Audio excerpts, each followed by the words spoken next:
exclusive to anything to do with the globe, right? It's not Yes. exclusive to the Earth being a sphere, nor They are exclusive because you can't predict anything. That's the problem. You say that you can, but none of you have ever predicted anything. They did a coordinate conversion and said they could predict it, but all they did was take the globe and they did a coordinate conversion. Yes. They never predicted it using any model. So a prediction using a model means you need to have your axiom. So your either cosmology cannot. They don't even know what the moon is. He doesn't know what the moon and the sun is, so he has no predictive model. So he's lying out his ass. No predictive model. Again, we're almost 39 lies so far. Of the Earth moving around the sun. It comes back, funny enough, from the Babylonians, the Chaldeans, like 2500 BC. You have the Saros cycle that was built upon before that. You can actually go to ADL.place. That's the Anti-Disinformation League, so it's the good ADL. And you'll find all of this mapped out on a plane. We can perfectly map out exactly when it's going to... again, map out. So you're basically making post-predictions. You cannot predict anything because you don't have the math for it. And none of you have the skills. Shane's model is not Shane's model. He stole it from Walter Bislin. Well, he didn't steal it. He repurposed it and he put a thumbnail. So Bislin said you could use it as long as you put a link back to it. So what he did is he put a link to Walter Bislin on a photo of Walter on his nose, but he never said that the link was there. Mm-hmm. Shane's dishonest. He mentioned something else that I thought was interesting. He said that it's the good ADL, not the bad ADL. Yes. Yeah. The Anti-Defamation League is bad, hating, going against terrorism and things like that. And yeah, that's interesting. I think the ADL can overstep their bounds when it comes to freedom of speech sometimes, but overall, they're trying to do the best they can. But Whitsitt, of course, is an anti-Semite, so. Well, the thing is, it's like what you just said, Oseen, is a nuance. You could say, yeah, there's some problems. Like every government institution has problems. We need to work on it, make them better. But to say, oh, it's a bad ADL, but this is the good ADL. I'm like, okay, brother, okay. Nick, any thoughts of what you've seen so far? Well, I just stopped by. I've seen this guy before, though. The one with the beard, with the redhead. Whitsitt. Yeah, I don't know if these people are just saying these things for like clicks and views, or they actually believe what they're saying. I don't know anymore, man. Yeah, we don't know anymore. It's now with the whole idea of the final experiment, they're preemptively doing damage control before it even happens, and it's 7 months away. Well, tell him what the final experiment is, maybe in the audience. Maybe they don't know. So for those of you who might not know, Pastor Will Duffy set out to do the final experiment, which would basically settle the debate once and for all on whether the Earth is flat. And the idea is going to Antarctica in December to see the 24-hour sun. And they invited 25 Globers, 25 flat earthers to sort of the prelude. And now they're already in damage control. Jaren did last night a 3-hour stream defaming the character of Will Duffy. And Shane is already going full-on damage control mode with the coffee cup caustic nonsense. And so they don't want the debate to be settled. They don't want it because it's their livelihood. That's the problem. I agree with that. And Jaren's the guy from Beyond the Curve that with the flashlight on Netflix series. Mm-hmm. And Shane is like the guy from Ether Cosmology putting out all this stuff. And there's like a whole culture of these flat earthers. So community, I guess, if you want to call it. I do like what you said about predictions. Mm-hmm. I mean, that's really all science is, the ability to make predictions. And I mean, that's where they fail. They're everything which they say is like, it's great, but you can't make any predictions. And I don't know why, like, the audience doesn't understand that, like the people who believe what these people are saying. Mm-hmm. Well, what they did, the Shane guy, Shane St. Pierre, what he did is he took the predictions using the globe, using the Lambda CDM, right? The Lambda CDM model. I hate seeing the globe model, but whatever. What they did is they took those predictions and they did a coordinate conversion to different various maps. And they said, look here, we can predict the eclipse also. No, you didn't. You took the predictions from the globe model and you did a coordinate conversion. That's all you did. You didn't make any predictions. Predictions require that you have postulates for your model. You have to know what things are. You have to know what these forces are, how they interact. They always say, well, we just do kinematics. Kinematics is just the math that describes the interactions between things. It doesn't describe the forces. Without describing the forces, you have no predictive models. You're just saying this is what we observe. Who cares? Yeah. Well, I care. It's good. It's a good start. But you know, I had this like it was who was it? Flatzoid. It was something very simple. You were talking about refraction, and he's talking about Snell's law, and he didn't understand. In fact, he got all angry at me. He's like, well, refraction is explained by Snell's law. I'm like, no, it's not. Snell's law only makes predictions, but it doesn't explain why refraction occurs. And these people couldn't understand that. They're like, no, you're wrong. Snell's law explains refraction. No, well, they think that air doesn't have mass. They don't think that we can measure the air of mass of air.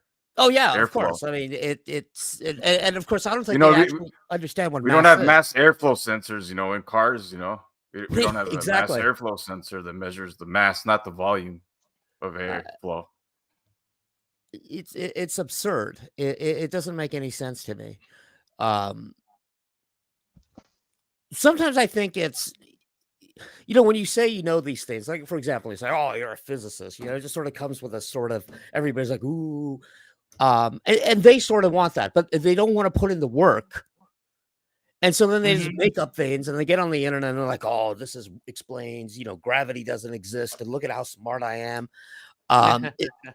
It's like they want that sort of authority, the idea that they're like expert on these fields, but then they don't want to put in the work to actually, you know, do the math. Well, last debate, Flatzoid went against Bob the Science Guy, who is a pilot, and he was saying that he was educating Bob on how planes fly. It's like, that's the level of disconnect they have from reality. It's insane. Yeah, it's strange. It's really strange. But I've been spent a lot of time studying tidal forces to try to understand gravity from the concept of tidal forces alone, and not trying to appeal to like centripetal forces and stuff like that. And maybe I'm going off the mark, but I think anyways, but I see science communicators who like reduce it down to like these like tidal theory on Earth to like centrifugal forces and stuff like that. So I see there's a lot of miscommunication to the public. They'll say the other bulge is through to the water's being thrown out. Like, no, it's due to tidal forces, like the pressure of the Earth, because of the distribution of gravity over the entire Earth is causing tidal forces on the Earth. And then you got the rotation of the Earth is causing apodromal points and all these other things. But the bulges, that's why you don't get tides really in lakes, because you don't have enough. The lakes aren't big enough to cause that pressure differential across the lake. And like as soon as I learned that, it's like, man, light bulbs went off. Like everything I was taught was wrong. Well, I understand why we learn it. But then I was like, I'm looking at these science communicators that have PhDs in physics, and they're still teaching this old concept like Newton taught. Mm-hmm. Well, Newton didn't understand the things we understand today, right? And Sabine just put out a video about Einstein's papers about some of the work he was doing through the unified theories and stuff like that. You know, Einstein didn't know about strong and weak nuclear forces. Mm-hmm. No, you're absolutely correct. And I think I totally agree that we do a really bad job of teaching science. And it was like about a month ago, this guy was arguing with me about how protons don't exist. Oh my gosh. Yeah. Now, what's so weird about it, though, is because they accept the periodic table. And so they did a little bit of research and figured out that the periodic table of the elements was developed before we knew what electrons and protons were. Therefore, protons can't be real because we already discovered what the periodic table is. I mean, the logic was what? They accept that like oxygen exists, but then they deny that oxygen is defined by eight protons. I'm just like they don't understand. I go, what scientific theory is? It's like, yes. So we developed the periodic table, then we discovered what the proton is, and the proton corroborated what we knew earlier. Like, that's how science works, but it basically boils down to, if I can't see it, it doesn't exist. Yeah. Okay. But that's fine. If that's your epistemology, then there's a lot of stuff you shouldn't have believed. Like, you shouldn't believe you had great grandparents. Yeah. Or great grandparents.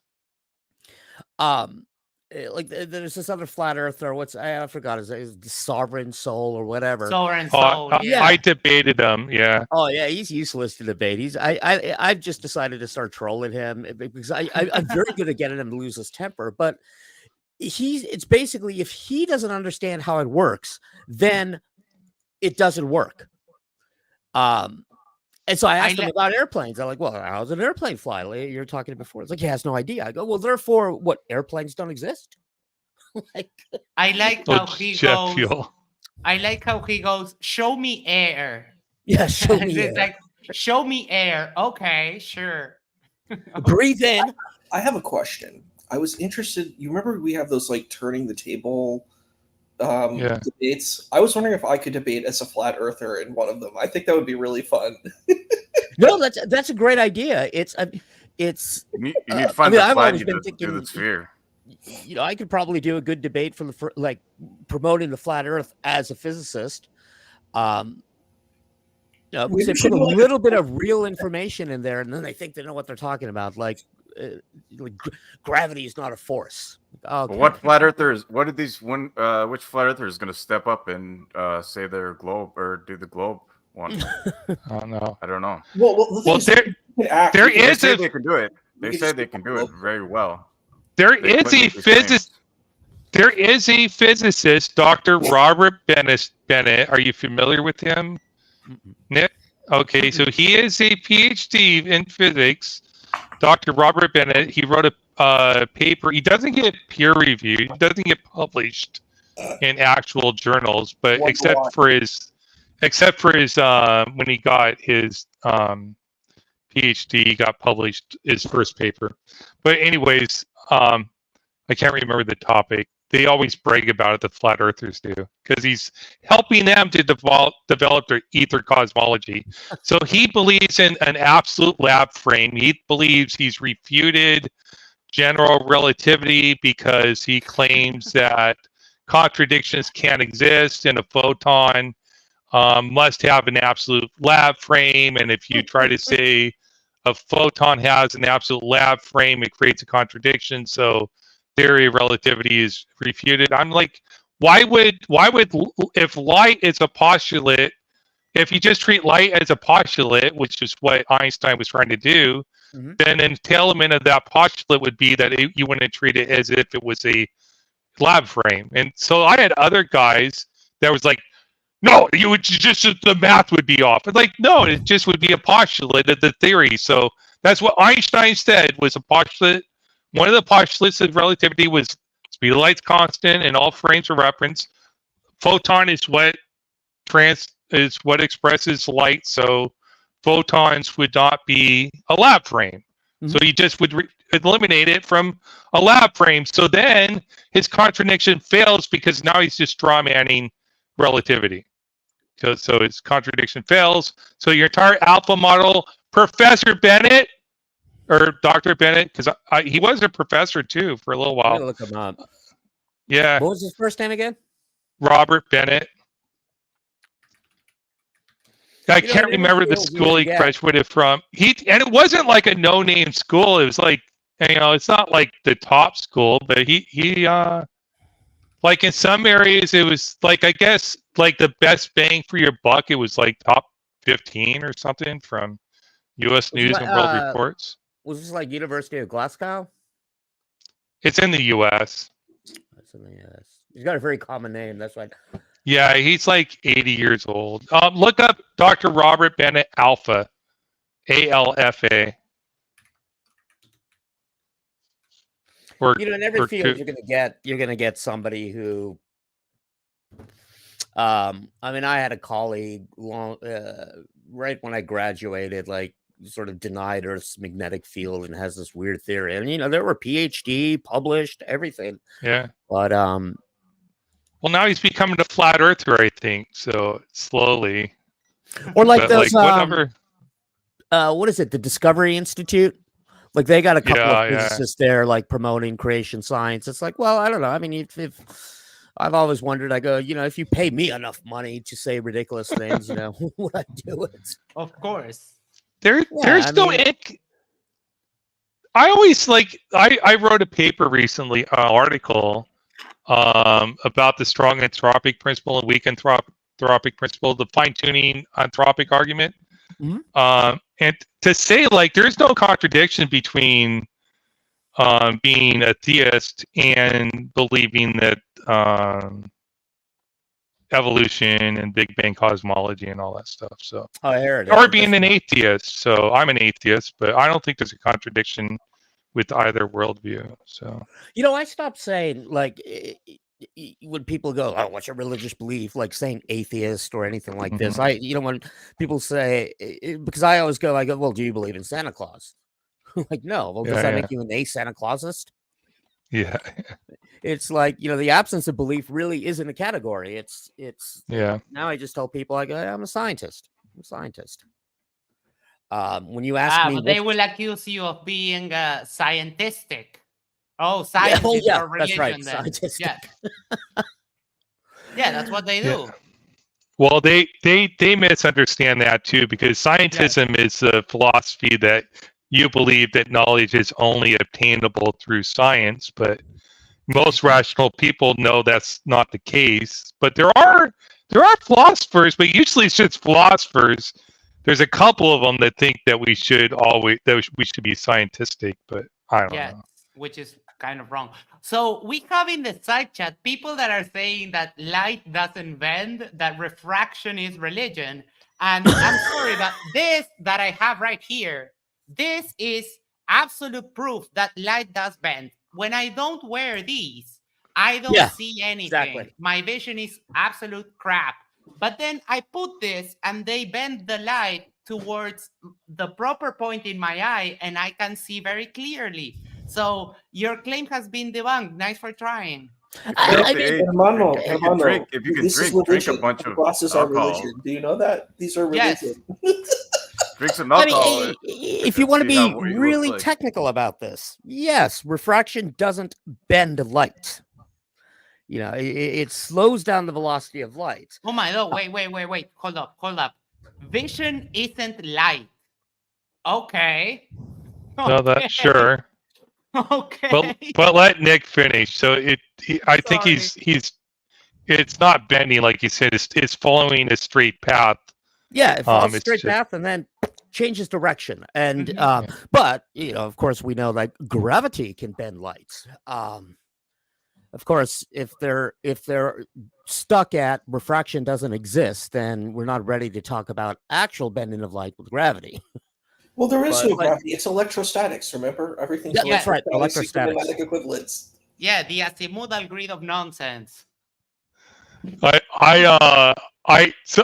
So Winston did that thing with the Van de Graaff generator. I asked him about what the independent dependent variable was for Coulomb's experiment, and of course he has no clue what I'm even talking about. Yeah.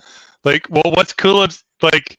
No. I didn't ask about what you did when you threw trash in the Van de Graaff generator. I asked you what the independent dependent variable is for Coulomb's experiment to measure the electrical force. Like, you're talking about electrostatic force, right? So what's the independent dependent variable, and how did you isolate for the mass of the object? Yeah. Well, to know that. Yeah. That's what Sovereign said. Sovereign said was, well, gravity doesn't exist. It's all electrostatics. And then I brought it back down to predictions because he was talking about all the forces between charged particles. I said, okay, fine, let's use Coulomb's law. I take an object and I drop it. I go, let's use Coulomb's law to predict what its final velocity is. Obviously, it doesn't work. Then of course Antarctica doesn't exist either. So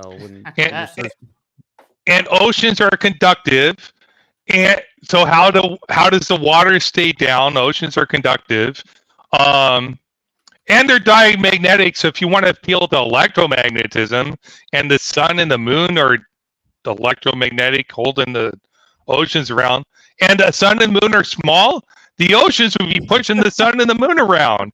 I'm like, it's like nothing you say makes any sense. Like, they don't understand. Then they have to be denying Lenz's law, right? Yep. Nothing they say makes any sense, and they don't know these concepts well enough to even be speaking about them. They need gravity. There's another force at play. That's why we isolate it. They can isolate electromagnetism, and so they don't bother to read about Cavendish. Cavendish was an expert on electromagnetism as well as other things. So you study Cavendish and what he did, and they actually found all these papers that he wrote about electromagnetism and these theories that he came up with after he died. He was sort of a recluse. He actually had a huge library of books, but he built the library separate from his estate so people didn't bother him while he was doing all his experiments. The way Sovereign Soul... Of course, they denied deny Cavendish's experiments. They say, oh, it was yes, wrong. The way Sovereign Soul deals with that is that he says that the Cavendish is not an experiment. And he says that based on all his years of experience in science. His reasoning is that it doesn't always work, even if someone's not doing it right. And that's the reason why if there's certain conditions that are preventing it from working, that's the reason why it doesn't work. Well, do they deny Coulomb's experiment then? They deny that one too, yeah. Well, they call it Coulomb's law, right? Coulombus. Well, go ahead, sorry. No, Coulomb's experiment's the same type of test as Cavendish's experiment, except you need high voltage to charge the devices. But it's the same, like, torsion bar and all that stuff. Well, nowadays, I saw a little test kit. You don't need a torsion bar. They put it on like this little rod or thing, and they charge the two little balls, and they push against each other, and they read it on a little scale. It's sort of cool. But who is this RTH? I don't really understand. No, when we're doing this format, we get a lot of people who are just browsing the shorts section of YouTube. So we get a lot of people that are not regulars to the channel, and that's why there's many flat earthers in the side chat. Thank you, all of you, for coming. Yeah, I love this format. We get a lot of new viewers and a lot more interaction, like, with this format. So, yeah, right, I got into the. Oh, go ahead. Oh, sorry. Go ahead. It's just because I got sort of interested with the flat earthers because I do agree that science does a poor job of really explaining science to the lay person. It's like, for example, let's say you didn't know any science. There are some logical questions. I mean, I understand why people ask these questions. Like, you know, if you were taking a flight from, let's say, Los Angeles to Argentina, wouldn't the pilot have to be pushing down on the yoke the whole way because of the curvature of the earth? It's like, okay, fine. You know, I could see why somebody would ask that kind of question. But I think the problem is then you get these people which, you know, basically use it for clicks and views, like Flatzoid. I don't know if he actually believes the earth is round or he just does it because, you know, he has a fairly, you know, popular channel. He probably gets some ad revenue for it. But even in the flat earth, the circle, he's kind of really low there. So is Sovereign Soul and a bunch of the others. They're not really that big. And to answer the question really quick that Nick brought up, it doesn't matter if the Earth is flat or a sphere. You don't have to put the nose down because it's all about air pressure, angle of attack, and the power. That's it. That's why wind shear and we get wind shear because we got weather. We got a lot of weather because we got Coriolis, because the Earth rotates. And the other thing with them, which sort of really weird, like, for example, it's like, okay, there's no gravity, but it's electrostatics. And I go, well, why do you accept that? But you don't accept the gravity. Like it doesn't make any sense to me. It's so you accept all of the scientific predictions, which what they believe electromagnetic theory is, yet Newtonian physics you deny. Doesn't make any sense to me. Well, electrostatics doesn't work. They're saying it causes a bias. I'm like, well, then where's your sign? Where's the sign in all the formulas? I asked in the debate with Shane, like, if you're appealing to Coulomb's law, which has a sign, like they put an absolute value on there. But if you're saying it's we put an absolute value in there because all we're concerned about is the force value, like the force, electrical force. So we put an absolute value sign. But if you're appealing to it as if it's causing the directionality of the fall or whether something's going up or down, then we shouldn't be putting the absolute value sign on there. We should be using that in the formulas to determine if something's going up or down with buoyancy and all that stuff down. Now you should include that value, the acceleration value, with the sign in all those formulas. So why isn't there a sign value in all your other formulas? He's like, well, why would we do that? Because you're appealing to Coulomb's law that deals with charges. Gravity doesn't have a sign. Gravity is only an attractive force, as far as we know. It's not ever a repelling force, as far as we know.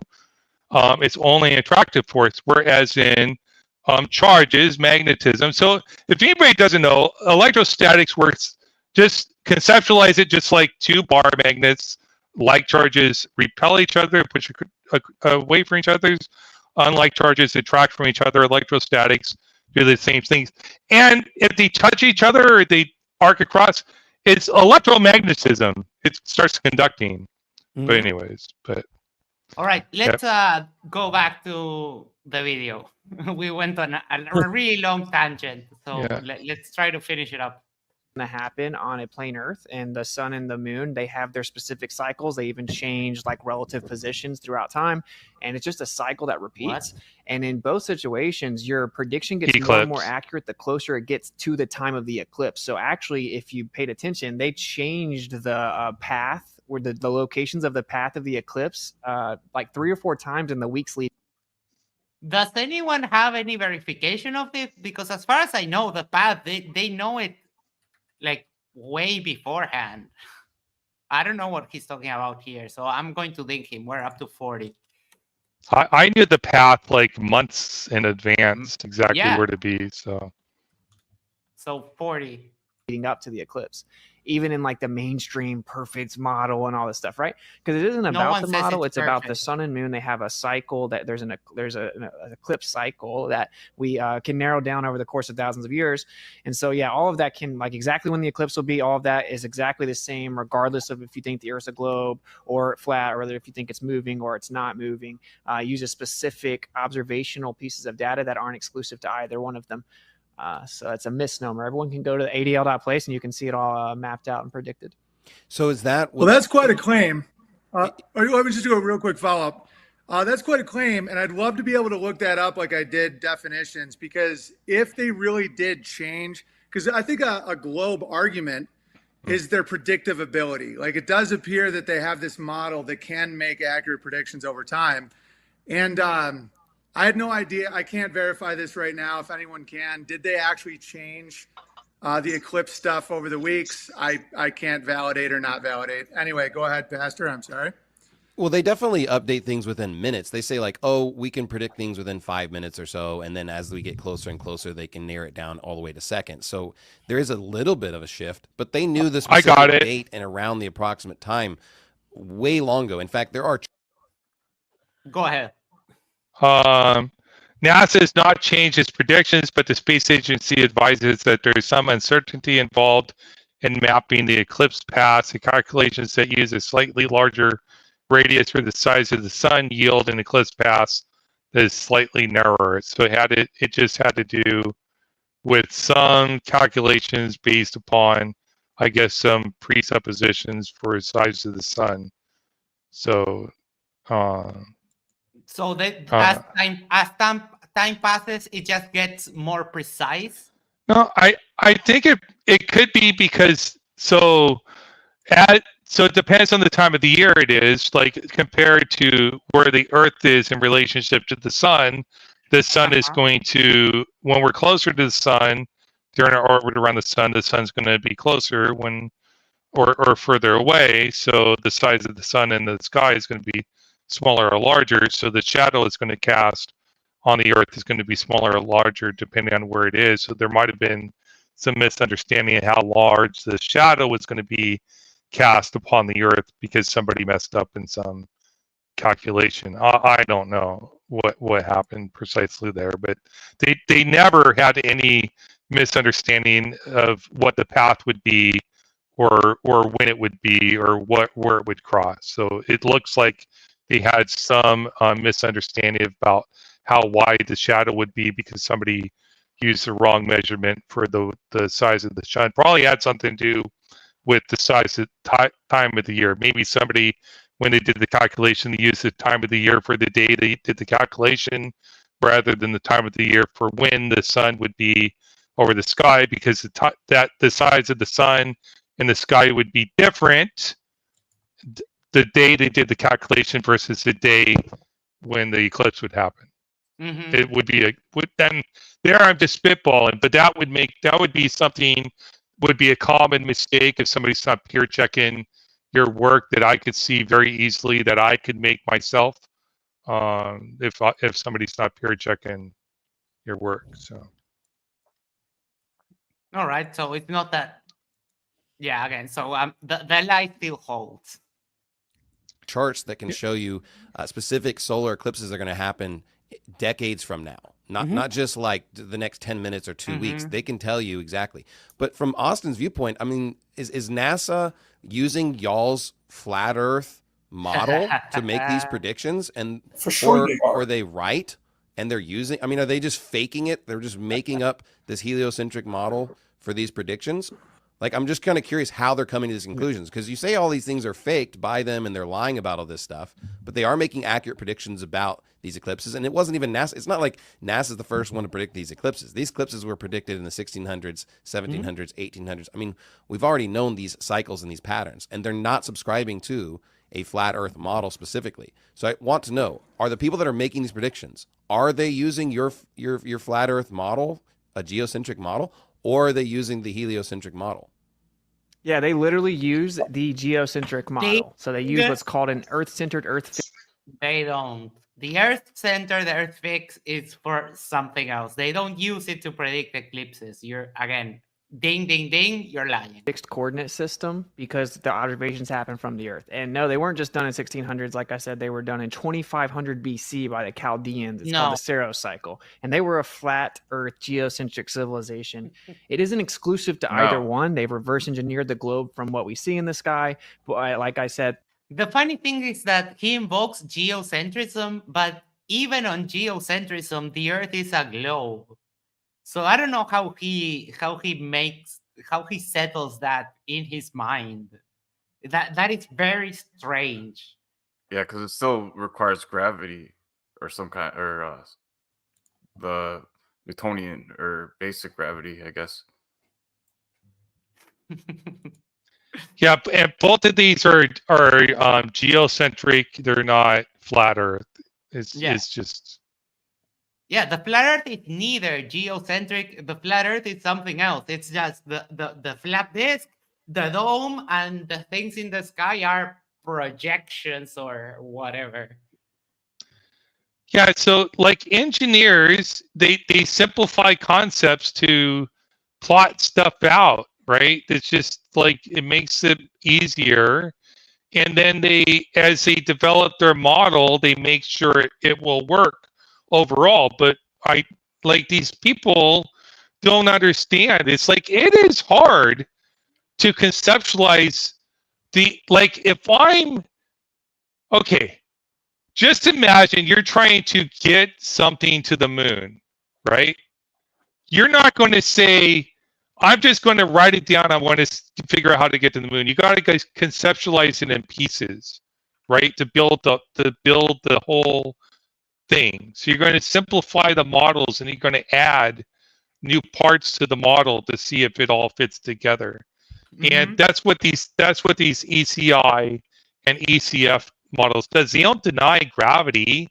They don't deny all the fundamental forces. They don't deny the Earth is a globe when they simplify stuff. So if you actually studied it, they'd find that out. But he just how go ahead. Sorry, go ahead. No, I would ask Nick, how do you approach that? Like, if you had a really tough equation or a really tough problem, how do you approach those? Like, what do you mean? How do you? Well, he's going on, if when they put satellites in orbit, they use the ECI, ECF. ECI is Earth-centered inertial coordinate frame, and ECEF is non-inertial accelerated Earth fixed. You might be asking the wrong person. I don't know who has. There's somebody in your chat yesterday. His name was Professor something. I guess he teaches orbital mechanics. Phil. Yeah. So in grad school, I got a C in orbital mechanics, which in grad school, anything lower than a B is like an F. So don't ask me. That stuff scares me. But I've tried to approach these. Because what I find weird, and sometimes the people who are defending the globe fall into this problem, because I always say, okay, so let's not start with trying to prove the Earth is a globe. Let's just start with trying to prove what it is. And what we have is observations that it cannot be flat. Yeah. But then they assume that, okay, well, if it cannot be flat, then it must be a globe. I'm like, I don't know. It might be a tetrahedron. I mean, that's how science works. We just look at evidence and see where it leads us. Honestly, the guy with the beard, I don't understand a word he's saying. I think he's learned some.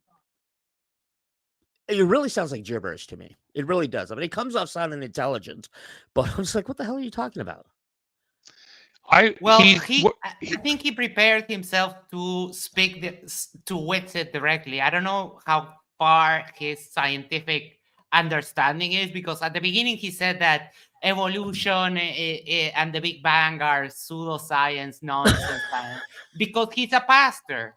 But which guy with the beard are you? I'm sorry, Nick. All three of them have beards. Which one? I'm sorry. Big beard. The one on the left, because he was full screen before. Whitsitt. See, this helps. Yeah, this sounds like all three of them have beards. Yes. There's orange beard. There's smaller beard. There's big giant black. So beard. I can tell you. So what Witsit does is Witsit appeals to scientific history. So he appeals to historical concepts, and then he uses language. So what you have to do is you have to get a dictionary, and you have to look up the definitions. Then you have to go and find the sources to see what the gibberish he's talking about. He's not using anything that's newer than like 110 years old. Yes. Yeah. Yes, his paper of reference is the Michelson-Morley, and the funny thing is that he completely and purposely misunderstands what the purpose of that experiment was. Yeah. So yeah, he refers to 200-year-old science, and then at the beginning of this debate, he called Einstein a graveler. A what? A graveler, like the Pokemon, meaning that I don't know, he's like I don't know, dirty or some shit like that. Yeah, that's classic. It's like rock explodes, so I was wondering if that might be what it is. It's a big rock. Well, he also he thinks Einstein. So he misunderstands Einstein too. He reads Einstein's book on general special relativity that Einstein published. And Einstein specifically says, I wrote this book for people that have like a college level education that don't understand physics or math. This is just a book I wrote to try to get my ideas out there for the college educated people, not for you, Witsit. But for the general educated populace, it's what he said. Okay, so Michelson-Morley experiment. Lorentz and Fitzgerald says the reason why they got the null test, they thought that with a linear acceleration, there must have been some type of length contraction with the in reference to the ether.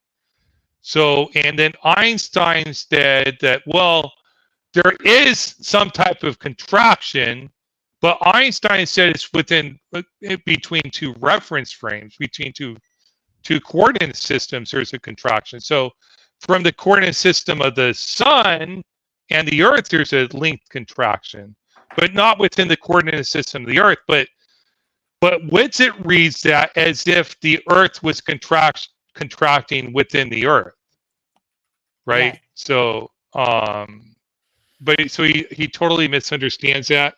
So Lorentz and Fitzgerald were trying to save the ether, and then Einstein comes along and he says, well, we don't need the ether anymore. We just need to say that the laws of physics apply everywhere, and the speed of light is absolute, and figure it out.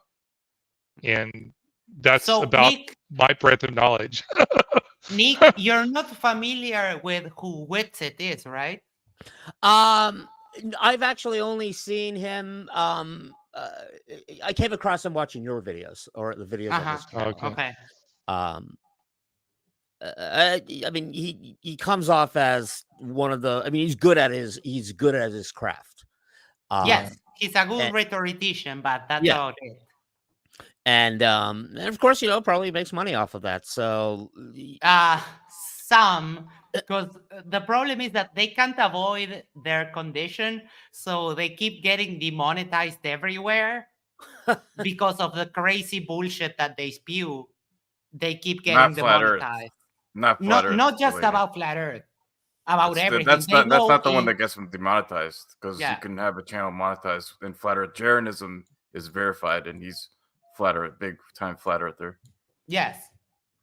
But they go into the other conspiracies, the nonsense. They go into anti-Semitism. They're pretty hateful, transphobes. They go into all of that. So that's why they keep getting demonetized. And I think that's awesome. Well, people like him are an expert at everything. I mean, for example, they're an expert at the Big Bang, the beginning of the universe, religion. Yeah, Witsit has repeatedly said that no one understands the globe model more than him. That's the kind of hubris this guy has. I after coming on, like seeing people like Sovereign and like now Witsit, it's I've decided that, the people who are willfully ignorant, like they want to be dumb. Fine, go spread this garbage to your audience. It's make money off of it. I don't really have a problem with people who are charlatans to people who are willfully stupid. I mean, they're choosing to be ignorant. So, hey, make money off of them. Like televangelists. She's like, maybe I'm just jealous. I should be doing that. Maybe I'll become a flat earther. I'll probably be really good at it.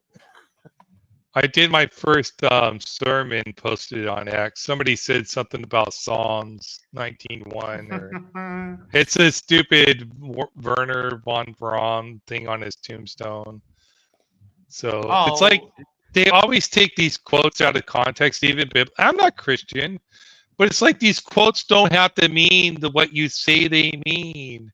Like I don't have to straw man Christianity. Like whatever. It's just yeah. It's check this message out. Best Kicks says, coping. You're all looking for excuses to discredit Austin while simultaneously claiming he's good at what he does. You all watch all of it, but refuse to actually give it credence. Yes, we're all very familiar with it. We have all spoken with it before, except for Nick. And the reason that we do this is to shed a light on the lies that this guy says constantly. So, dude, I don't know what problem. And we didn't say that he's good at what he does. We said that he's a good rhetorician. He's good at speaking. But everything he says is word salad. Like literal word salad. He doesn't mean... It's word salad. I don't understand really what he's saying. Like, I'm trying to follow his argument, and I just hear some big words and... Yeah. I understand what he's saying because I've spent so much time reviewing his work, so I've deconstructed it all. So I'm trying to schedule another debate with him, but he said he won't debate me anymore. I tried to debate him on the moon landing, but he wanted to argue that geocentrism was true. And he said the Earth wasn't an object. He said he didn't know how big the universe was. He said that they were lights in the skies. We lived in the middle of a Faro cell. We're a block domain wall. I'm like, dude, you're incoherent. It makes no sense. Like, why would I accept I'm in the center of something you can't define? Well, see, that's where it gets weird because it's why, you should never really debate these people because, for example, as a scientist, I have to stick with science and they can throw anything they want.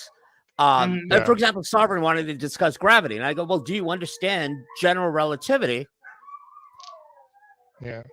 My dog is doing something right now. Hold on. All right, let's carry on. The predictions aren't exclusive to any belief. And also, just to make sure you guys know what I'm saying, the date is pretty well known. To get to more narrow of exactly when in that day it'll happen, you have to get closer to the actual time because of the periodicity of the sun and the moon over time. I'm talking about they changed the location. So like the path of totality, they were actually narrowing it down and moving it over by a few miles over leading up to that moment. And this was just well known and accepted in like mainstream articles. You could look it up. Now, it wasn't like hundreds of miles. But my point is just this idea is that if there's a specific sphere with a specific size and we know where everything is and we're going to be able to tell you where the eclipse is, that isn't how it works. The eclipse is based on the periodicity of the sun and the moon. It's been mapped out since 2500 BC. It doesn't have anything to do with the Earth being a globe. And in fact, they use a geocentric coordinate system at NASA with the Saros cycle. And actually, the guy that does eclipses for NASA for like 20 years is on the record explaining that they have to use a geocentric coordinate system. Wait. They do the same. Wait, I have to ding you for that one. 43. So another of these testimonial claims without the evidence. So we're just going to ding the lie and move on. Thing with their satellites as well. Wait. And it does. Yeah, go ahead. It doesn't use the Saros cycle either. Yeah. Did you want to say something, Nick? Or? Oh no! It's just. Yeah, it doesn't use the Saros cycle either. So. Yes. So now he repeated a couple of lies from before, so I didn't ding him on those. But that one, that the guy from NASA is typical of his testimonial claims without evidence, so dismissed. Clarify. That's the thing. The answer to your question is yes. I'm going to predict that he gets to 80 lies at least by the end of the video. Anyone else want to make any predictions? I think more like we are on 43, so maybe 60. Oh, well, how much of the videos left? Until they go to the Q&A, I think maybe, hold on, maybe 30 minutes. We'll see. We'll see, yeah. Yes. Yep. So do you think the ECEF is accurate? Well, no, because typically the ECF is using a sphere, right? Exactly. So I don't believe in a sphere, but the sphere isn't really required. But the point is that even in the current model, there's a dynamic equivalence, which is just a fancy way of saying either the Earth can be stationary in the middle and we can see everything the way we do, or it can be moving and we see everything the way we do. They use the ECF because it's the most convenient. And I would say, yeah, it's more accurate because the Earth is in the center. I wouldn't believe in the sphere part, of course, but pause. You need escape velocity. It's calculated using gravity, and so using that model. So I can't remember the formula off the top of my head for escape velocity, but it's not like rocket science. Well, wait, it is. It is, yes. It is rocket science. Yeah. I learned a lot about how those things work playing this little game called Kerbal Space Program. And it's very interesting. You have to actually learn a little bit about how the physics works in order to just take a spacecraft to the moon. You don't just aim and shoot it towards the moon. First, you have to get into a stable orbit around Earth, and then you increase your velocity until you get escape velocity from Earth, and you need to be on the exact point so you can get a trajectory that takes you near the moon, and then you sort of do like a reverse thrust so you can get a circular orbit around the moon. It's very interesting, and it's super cool science, but they deny everything. I mean, how do artillery shells work if there's no gravity? I don't get it. Well, that came up on Bob the Science Guy's debate with Flatzoid. He brought up the artillery table with the curve of the Earth and the Coriolis that they need to take into account when shooting artillery shells. And Flatzoid just hand waved it away. Yeah, it was Galileo. Like, they deny laws of inertia. They deny the law of inertia. Like, it's weird. I'm always fascinated with they. I mean, in general, they deny science. Yet, they go on the internet, which is science. They use a charge coupled device, which is their camera, which works on some of these principles of quantum mechanics. To then go throughout the world and spread that, okay, everything is fake. Science doesn't actually exist. Like, it doesn't make any sense. Yes. I mean, do they not use GPS? No, they get lost constantly. I do these debates with them, and I tell them, listen, I'm commissioning engineer, and I'll go to remote stations 100 miles apart, and we'll have to do synchronization testing on 3-phase relay circuits at these remote stations, and it's line differential with 3 currents, and so they have to be timed or synchronized.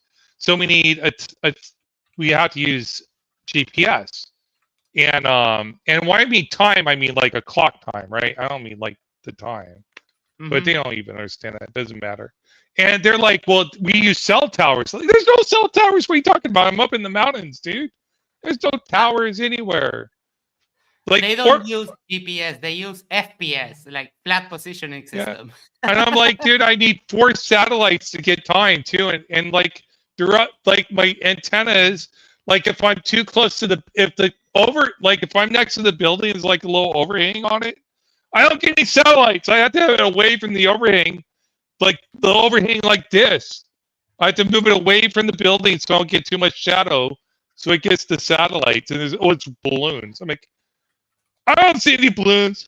I don't see any towers. I need 4 satellites. I usually get 11 satellites, and I'm in 2 remote locations, 100 miles apart, and we're good.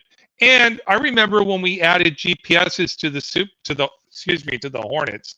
The Super Hornets came with GPS. That's the second plane that Maverick crashed, was the Super Hornet. The first one was the Tomcat, but the Super Hornet. But the Hornets, the FA-18s, that when we put GPS in, how the heck did GPS work in the middle of the ocean, middle of nowhere? There's no cell towers. Yeah, exactly. There's underwater towers. Yeah. Somebody asked me, because we're going to have to go into another episode if we don't finish this. Well, that's okay. I'll do another episode, but we don't have to do another one. It's not that interesting. The ECI or the ECEF on Wikipedia, and you just read what they claim about it. Specifically in the ECI article, it'll say that ECF is fixed in respect to the Earth's surface and its rotation, and then rotates with respect to the stars. And specifically, the ECF model is using the coordinates of a sphere to calculate these specific items. So I think it's crazy to me for you to appeal to the ECF, which is using a sphere as its mathematical calculation, and then claiming that somehow that it would be a flat Earth. I mean, that doesn't even jive. If they're making these models based on a sphere and they're accurate, I still don't see from your viewpoint or your worldview how they're coming up with these accurate models. It seems like you're cherry picking. I didn't the straw man? That it was. You asked me if they use a geocentric model. I said, yes, actually they do. And in fact, they use a Saros cycle. It doesn't matter if you think there's a sphere or not. It came from a flat Earth civilization. I should explain. No. I answered your question. I didn't say that was evidence that it's flat. He didn't ask him if it's geocentric model. He asked a flat Earth model. Flat Earth. Yeah. But Javardo said this a few minutes ago. He's slowly shifting his grip to geocentrism. It's going to become a glober, but a geocentrist. And I think that's a fair assessment, that he's moving towards geocentrism rather than flat Earth. This is the Robert Bennett, Dr. Robert Bennett's a geocentrist. He's the one behind teaching all these people about it, and there's probably a good case to say that they're all going to become geocentrists, and that God created the Earth to be the center of the universe as a globe. Mm-hmm. Yeah. Mm-hmm. I said that it's a geocentric model, but to answer your question succinctly, you can do it either on a plane or a globe. It's just what's called a transform. So it's just a projection. It's a transform, and it would be an ellipse over top of a plane, or you would have the circles in different directions around a globe. Okay, so you cannot wrap a circle around a sphere. Like you learn that in grade school. A circle does not wrap around a sphere. And like you're talking about Transformers? That's the only thing that will do that. No, a coordinate transformation. He's saying you can do a coordinate transformation, but coordinate transformation of a sphere to a circle is that thing with like the little what do you call those slices? And then you got gaps. It does a strip like this. It does a square. It doesn't produce a circle. It produces a rectangle with slices, and they only touch in the middle. Anybody ever seen a globe unwrapped? I wish we could share. Can you share an unwrapped globe? Give me a Max? second. Sure. Yeah, share an unwrapped globe. This is the only way. If you were to do an actual coordinate transformation from a globe to a flat Earth, this is the only way it would accurately work from the two. So any other type of Gleason map or anything else like that would not produce an accurate transformation. This one? Yep. So see how so that would have to be what the Earth looked like to do an accurate transformation. Okay. Yeah, and when you transform the globe into a like a flat thing, you always get some kind of distortion. But they always seem to forget that. Well, yeah, blow that up now. Can you blow it up? Not really. There you go. Okay, so now I live in the United States, and there's no teleporters in the middle of the United States to go through that air gap. So I don't live on that type of planet. But that's the only way that type of transformation would work from the ECF to a flat plane. Mm-hmm. And so there's no ellipses that would go over that either. The things would have to teleport through the gaps. The caption says, this is what a map projection would roughly look like if we cut a spherical globe into segments, gores, to flatten it for a piece of paper. Below you can see the process of making a spherical globe using a flat piece of paper cut into petal called gores. Yeah. It's how they make globes. Yeah. Yeah, so it's a circle. Here are instructions to draw a globe onto an orange peel. Can you imagine how you could make a flat projection using the orange peel? Yeah. It's pretty interesting. So just to point out, a circle does not fit over a globe. They're not the same shape. Just like you can Sorry. The two-dimensional circle is not the same shape as a three-dimensional sphere. They're not. They don't understand that. They don't understand like the difference between just XY coordinates and XYZ.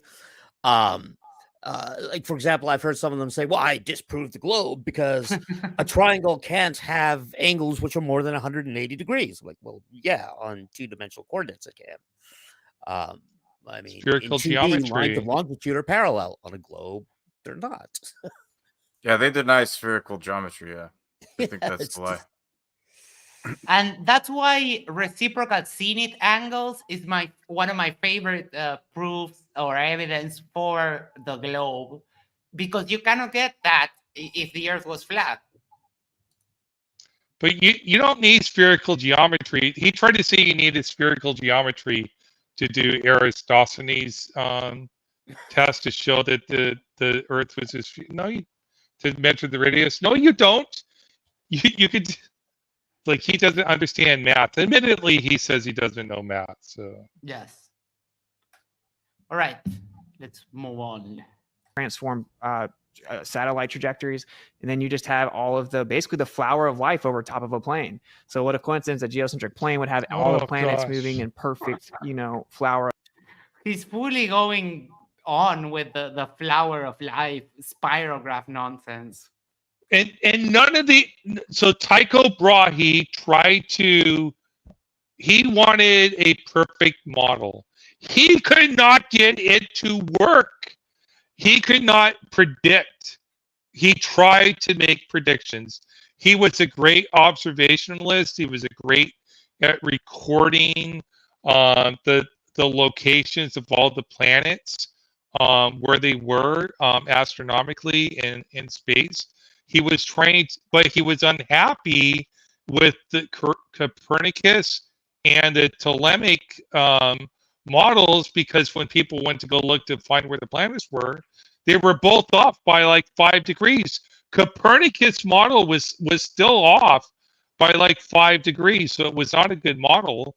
And Tycho Brahe wanted to fix that.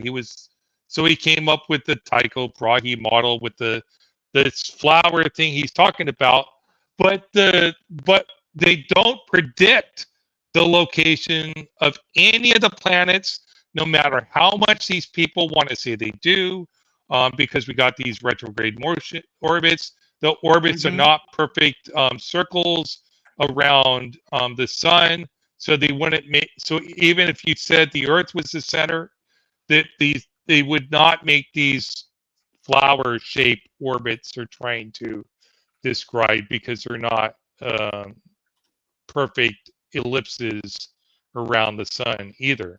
So they're wrong. They could not predict where the planets would be using Tycho Brahe, because he could not create a predictive model. But guess who created a predictive model? right? Everybody knows who did. Isa. Never. It's Kepler. Kepler created a prediction model, and then you got Newton that expanded. Sorry, I couldn't get to my. That's okay. Then Newton expanded. Well, it's Cassini. Cassini actually measured the astronomical unit to within a few percent, and then it's spirit science, and then Yes. and then Newton, of course, figured out gravity, but. We need to do a flat Earth debate on Matters Now with one of us. Like, we have to do it. Like, we need to do a flat Earth debate. And it doesn't matter if we get a flat Earther to do a globe. It doesn't matter. I did one last night.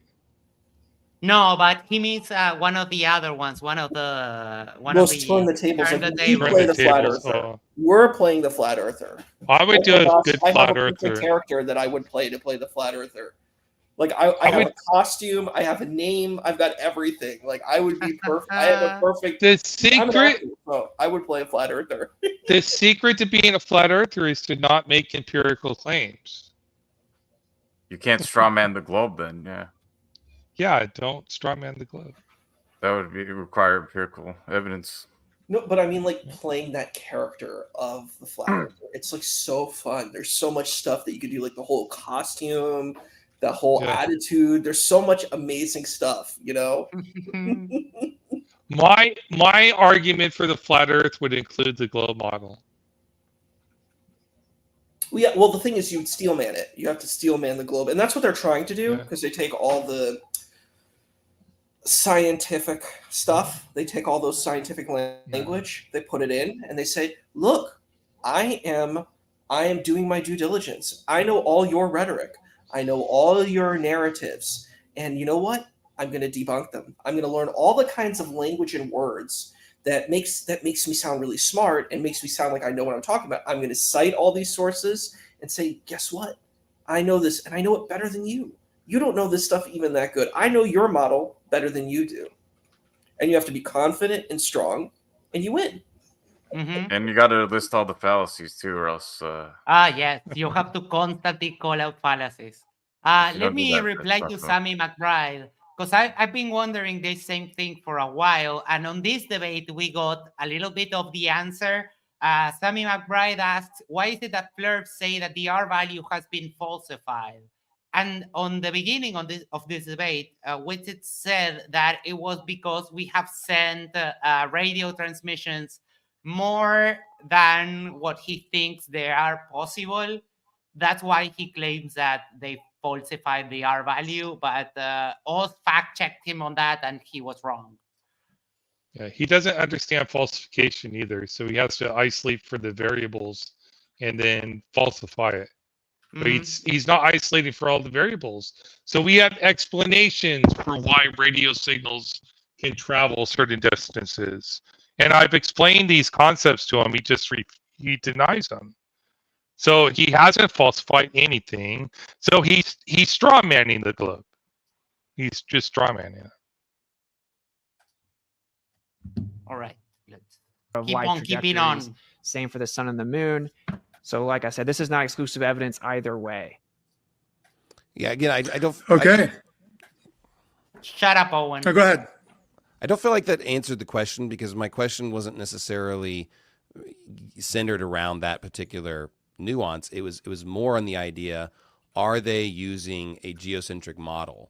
Which, again, like, they're using the word geocentric is in reference to something, right? Geocentrism is different than just saying something's geocentric. Geocentric just meaning that you're focused on the Earth specifically. But geocentrism is the idea that the Earth is not moving in the solar system and everything's moving around it. Those are two different points.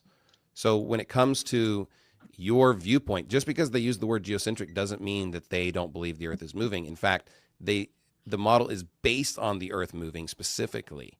So the ECF is based on the Earth moving and it being a sphere. So to me, your answer would be that they actually are using a geocentric model. So even 44. though obviously that word is used twice. So I don't think that you're understanding the question that I'm asking.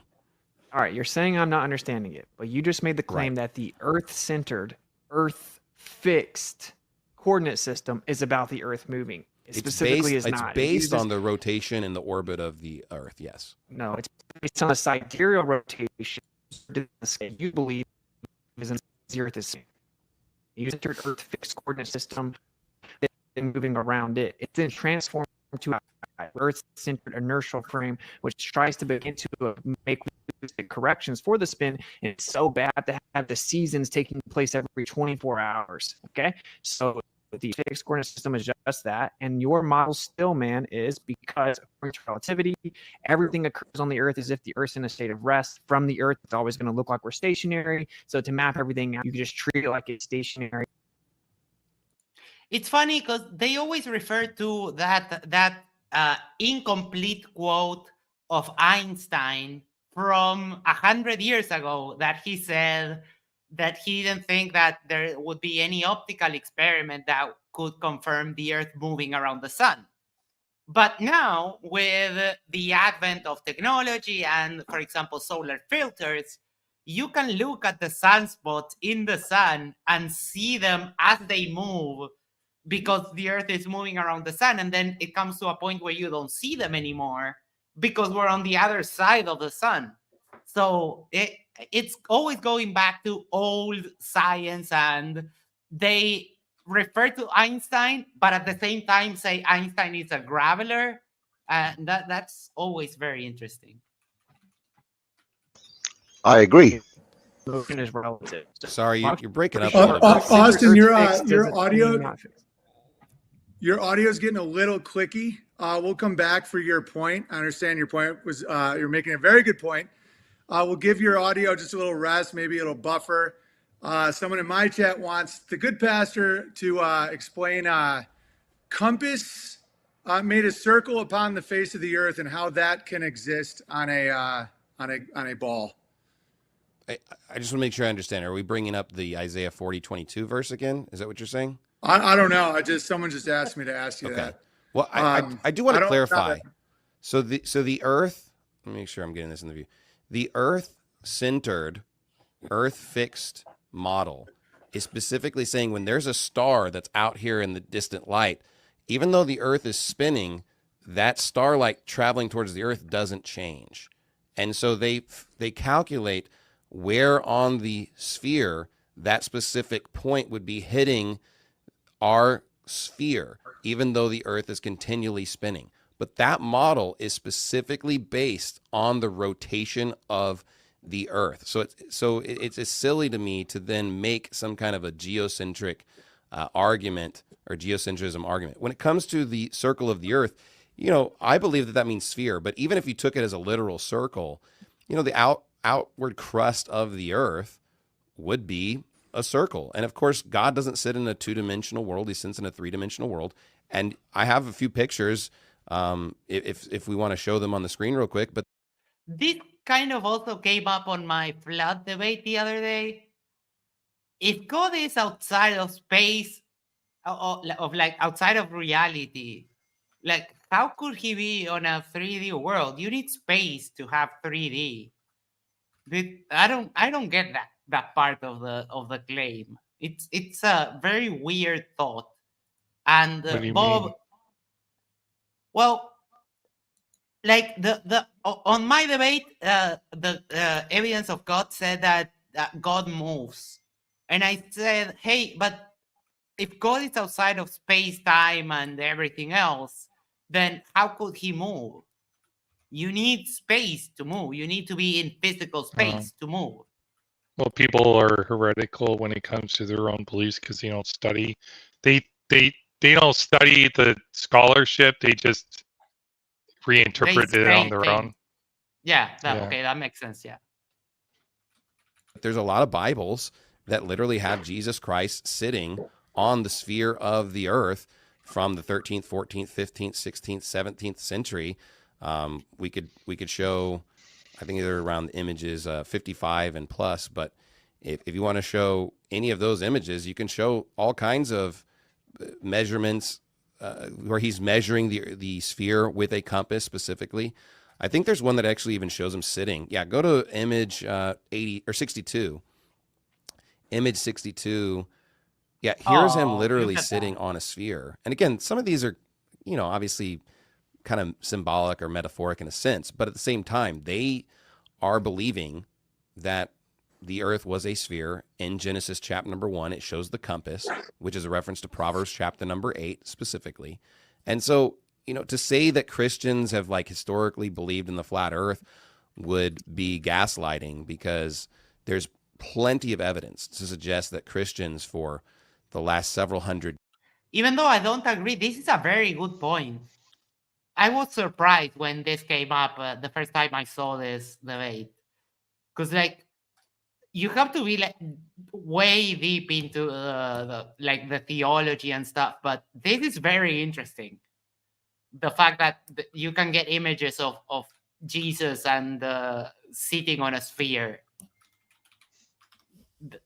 Does anyone have any thoughts on this? It's just cool.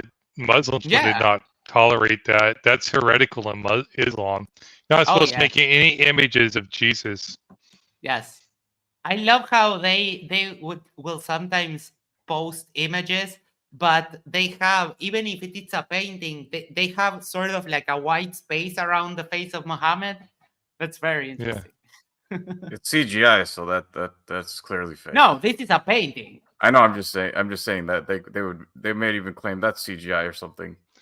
But it's supposed that would be their logic. It's just supposed to be like images sort of representing passages of the Bible. So yes, but it's a really good point that even at some point Christians had already accepted the idea of the world being a globe. Yeah, for over 2,000 years. Mm-hmm. At least recognize the spherical earth. They drew pictures of it. So you're making a claim that all Christians have recognized the spherical earth for like centuries now. That's not actually all. more of a gaslight. I wouldn't say all, because right now there's Christians that don't.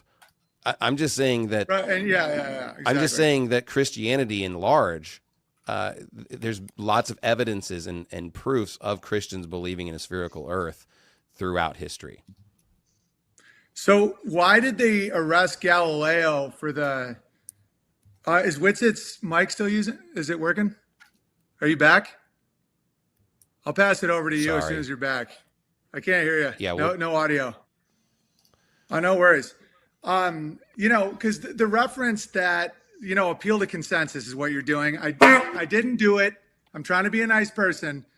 But the whole everybody agrees with me, all Christianity agree. I mean, that's not. Well, just because someone believed it was a sphere doesn't mean it's true. I'm not trying to say that. Exactly. That's not my argument. And historically, the Catholic Church, which arrested and punished people for claiming it was not a geocentric Earth. Like according to mainstream, none of us can know if Galileo even existed. I totally get that. But to make the claim that Christianity is always back.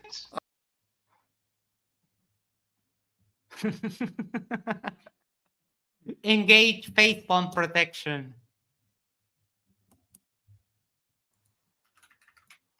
Oz, I think did he freeze? No. Oh no, there. We can't know Galileo existed. Galileo was he was under house arrest. He ran the academy. He was like an aristocrat, sort of like, arrested. Like he still did whatever he wanted. Yeah, but they love to just be skeptical of everything, even like people who have multiple attestations for their lives. So, but they did an inquisition on Galileo, and it covered like a couple of years or whatever. But like somebody said they were trying to put him to it's DJ Batman. Anyways, no, they didn't do any of that stuff. There's a lot of mythology around what they did with Galileo. Yes.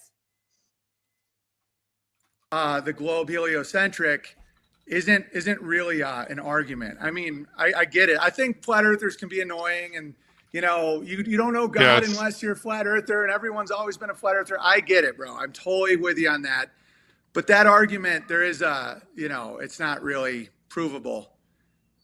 Can you hear me now? Yeah, we can hear you. Yeah. Word. By the way, just to clarify, All right, I said awesome. the What do you have to prophets. say about you made a couple big points. One is the observations require a ball because the movement of the stars when the light comes down, it's because of the spinning of the ball. Okay, you can address that and also address the historical nature of Christians all believing in the heliocentric model. Go ahead. Yeah. So to clarify, I said the prophets and the authors of the scriptures adhered to Hebrew cosmology. That's a fact, right? So to invoke like 1600 interpretation, of course, the globe had started to, get kind of take over parts of the earth, actually, not all of it. But so that's all I was saying is that the actual authors of the scriptures adhered to Hebrew cosmology, and that's pretty undeniable and actually not even disputed in the academic world at all.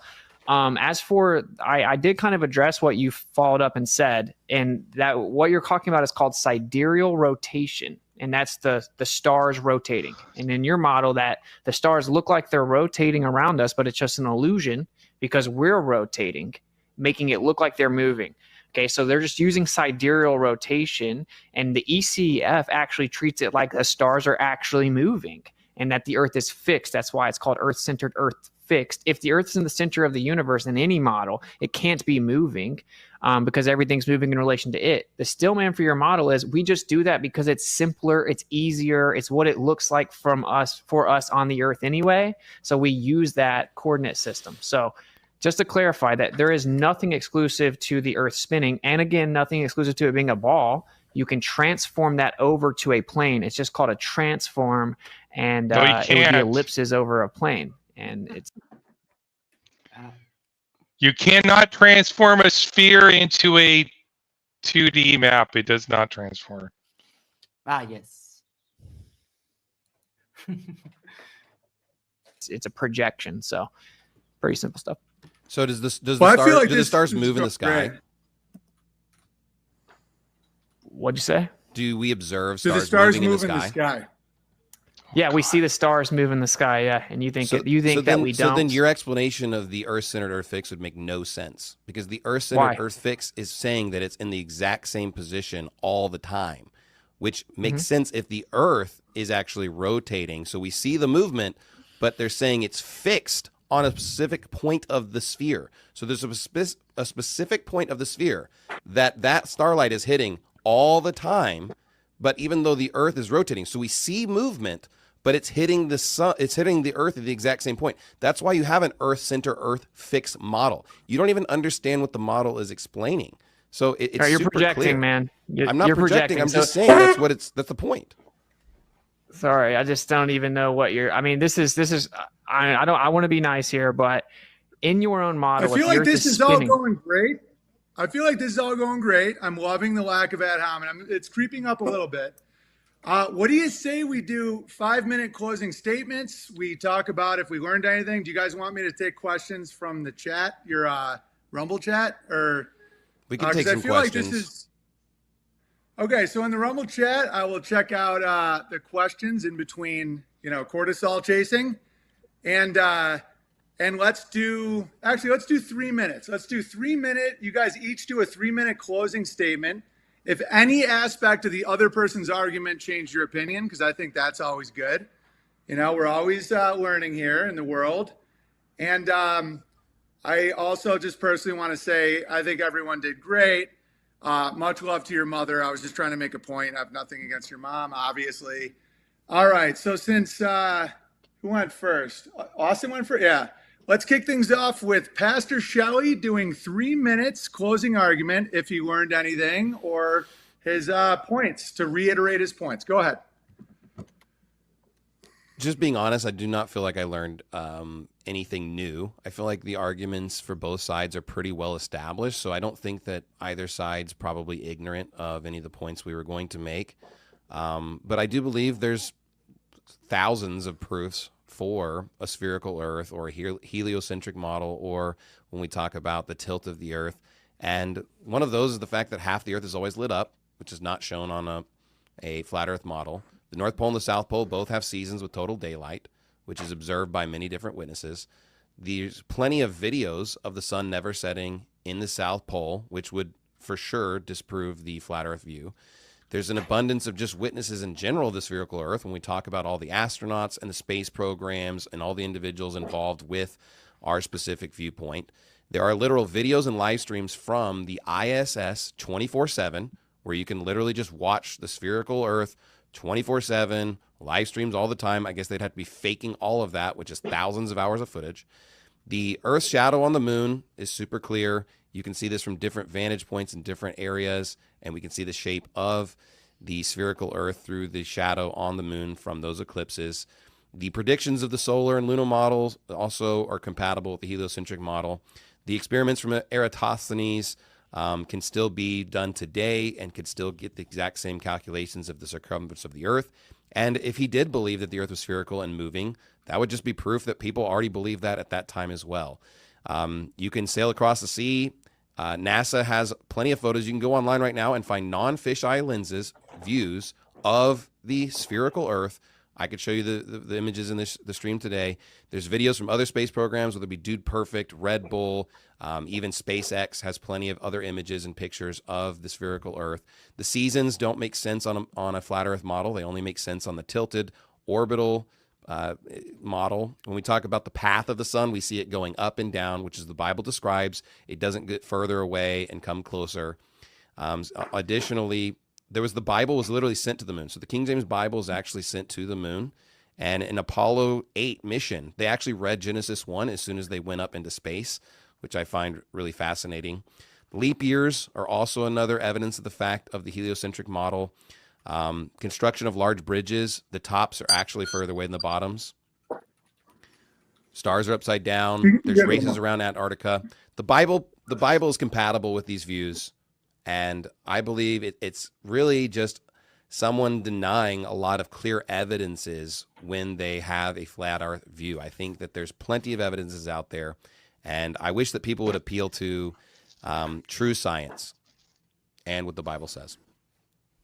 Great. And we're also going to take questions in the chat. And, let's pivot a little bit. We're not going to do the questions, right? No.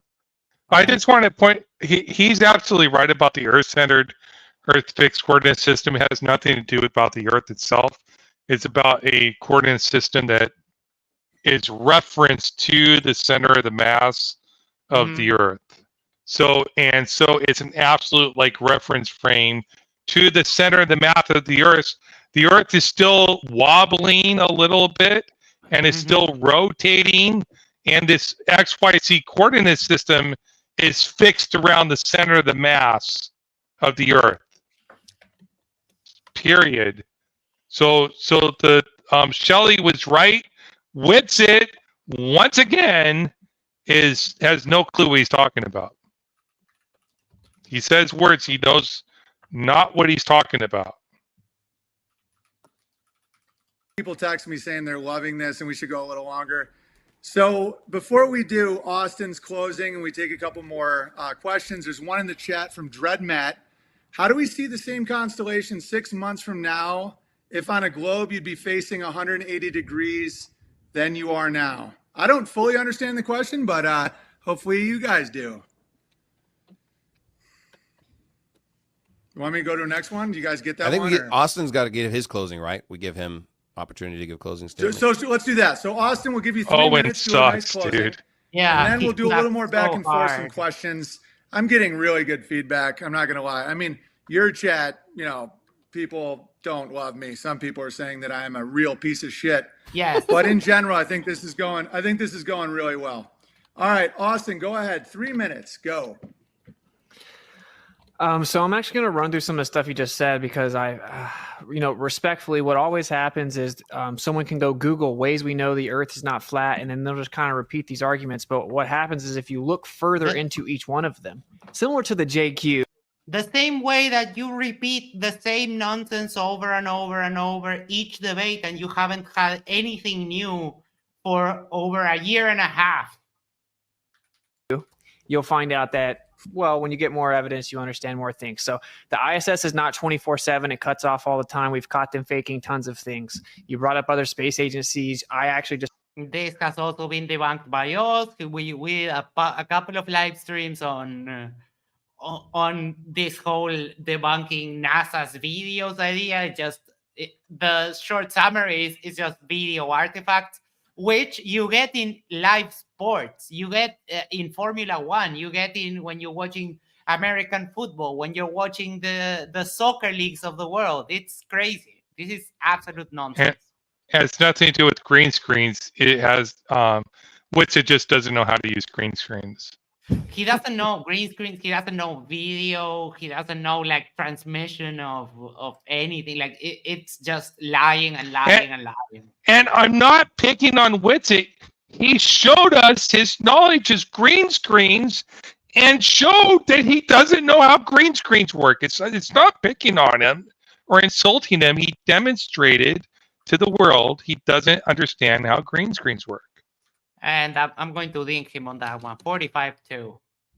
All right. I saw a video today of the China Space Agency showing the Earth, and it was completely flat horizon. Completely flat. So now all of a sudden, a cherry-picked frame off of a video is not evidence, because at one point you can see, and then as you go further up, and you can see this on amateur rocket videos and amateur balloons that they send up there, that it looks flat, and as it goes up, it starts curving more and more. So a cherry-picked frame of a video is not evidence. I'm going to link you again, 46. Yeah, your visual we'll China out, or it won't count. Go ahead, sorry. Visual acuity is not that great as humans. We need instruments to measure horizon curve. We have videos about what the horizon curve is on this channel, just to point, and you can start visually seeing the horizon to 35,000 feet. Oh, but Neil deGrasse Tyson said, I don't care what Neil deGrasse Tyson said. Shut up about Neil deGrasse Tyson. Doesn't matter what Neil deGrasse Tyson said. It all has about to do with our visual acuity, and your eyes might, you could be blind and never see a curve in your life, so it really doesn't matter. But we can send weather balloons up. And guess what? We can also do with the weather balloons. We send weather balloons up from 1 atmospheric pressure, which is sea level, up to 0 atmospheric pressure, basically, which is high altitude. And there's no such thing as negative pressure unless we create a tool to create a negative pressure. On the MDD Discord, one question that has been paying off so much is asking people if 10 to the power of negative 17 is a positive or a negative number. And that throws them off for a spin really fast, because a lot of them will actually say that's a negative number. And that's fascinating. Yeah. Well, did you watch that debate last night I did with Flat Earth Jay Jason? No, I got the notification, but I was watching a movie and didn't watch it. I think I had my watch list for tomorrow. Hey, you don't need to. I think I had a great discussion with them. Like I explained to them under the globe model, the pressure of space is positive. It's a positive pressure. It's like, well, you need a container between the vacuum and space. I'm like, well, space is a positive pressure. Mm-hmm. Like, do you agree that top of Mount Everest is a lower pressure than the bottom? He's like, yeah. Well, it's just a lower pressure in space. Like, there's no such thing as a negative pressure. It's a positive pressure. As far as we know, there's a positive pressure everywhere. Maybe around a black hole, or I don't know. Maybe there's artifacts somewhere where it's zero. Yeah, but as far as I know, it's a positive pressure everywhere in our local universe. So. And the other question I always do is, where's the container between the bottom of Mount Everest and the top? Yeah. But then they ask, well, how far does gravity go? It's like I am attracting Alpha Centauri towards me right now. That's correct. Yeah.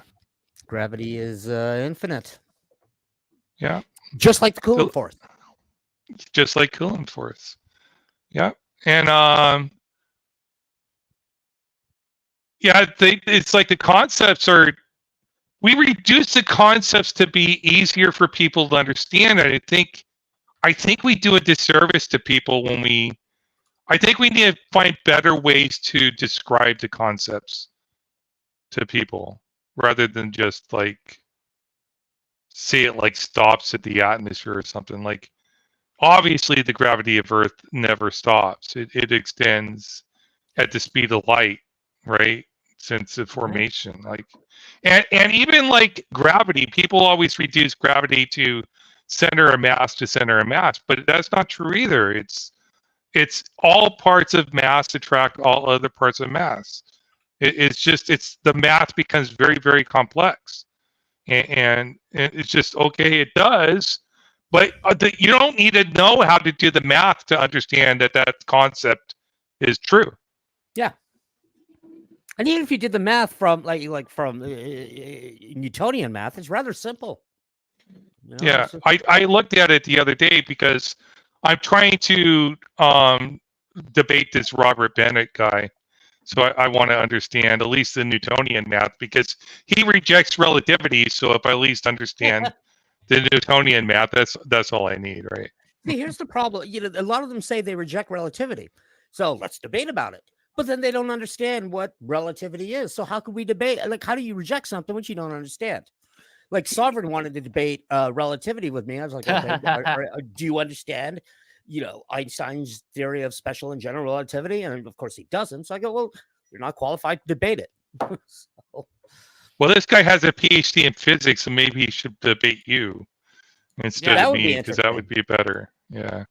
Yeah, but I mean, $1,000 to debate? Like, what are you, the Queen of England? Get the fuck out of here. Well, he's like, well, that's normally what like a professional like physicist would be paid to. Like, well, you're not. See, you don't get peer reviewed. You're like a nobody. Like, that's the problem. I need to. I mean, $1,000. I can use my physics to prove that the Earth is flat. Relativity is not real. Mm-hmm. Yeah. Well, what you can make a lot more. I'm the dumb one for trying to tell the truth and not making any money. I should be. Yes. If the flat Earth model were really true, honestly speaking, I think that you could make a whole lot more money than $1,000 if this was actually true. Well, he's not a flat earther. He's a geocentrist. Well, whatever. Let's say they're geocentrists. Whatever. I mean, a lot of this stuff is synonymous. It's just it's a kind of a strategy to deny. You're basically trying to deny all the science that we have, and the thing is, a lot of these people actually do believe in flat Earth, but they're using this other terminology because it masks them from looking crazy. That's my opinion. I could be wrong, but I think, honestly speaking, these models, if this person really had great science, again, they could make so much more money. They would totally overcome all the scientific authorities because you can prove it, right? You can prove this geocentric model. You can prove, the global skepticism. You could test all of this, and you'll make a whole bunch of money. $1,000, that's cheap pickings. Yeah. If I could prove the Earth is flat, I would do it. Yeah. I'd be the next Einstein, the next Galileo. A couple of messages from the audience to read. Well, really quick. So people say there's the military members will sign an NDA or whatever like that, and they're afraid to get killed.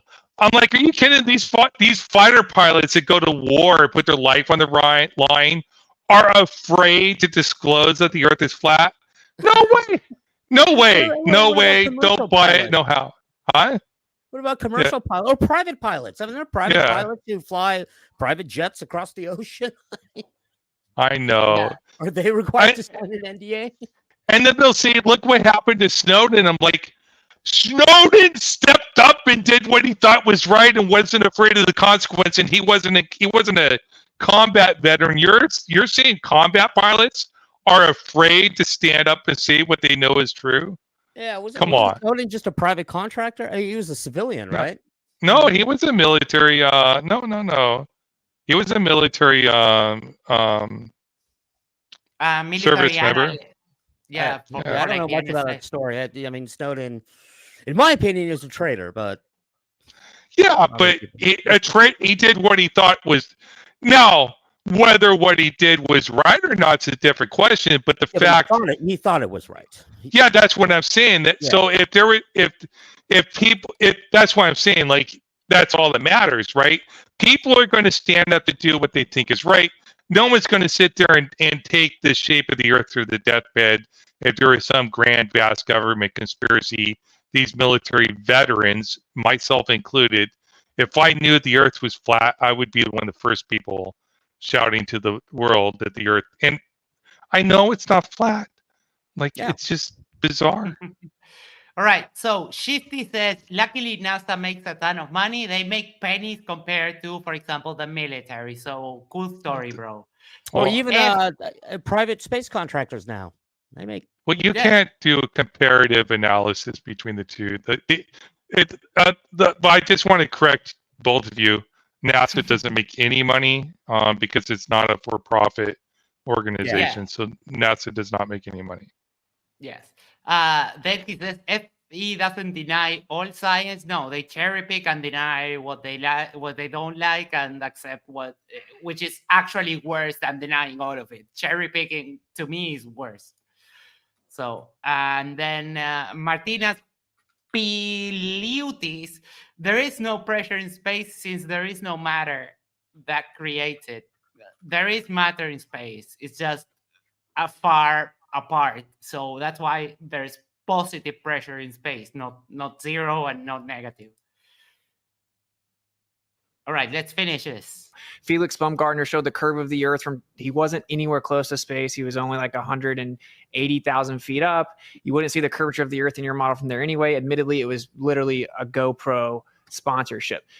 Shadows of eclipses actually debunked the globe model because if it was a geometric alignment of three spheres, which is called a syzygy, then as the sphere moves in front of the other one and casts a shadow onto a third spherical object, the shadow actually goes from being a circle to an oval back to a circle. It actually takes a partial S wave. You can replicate this basic.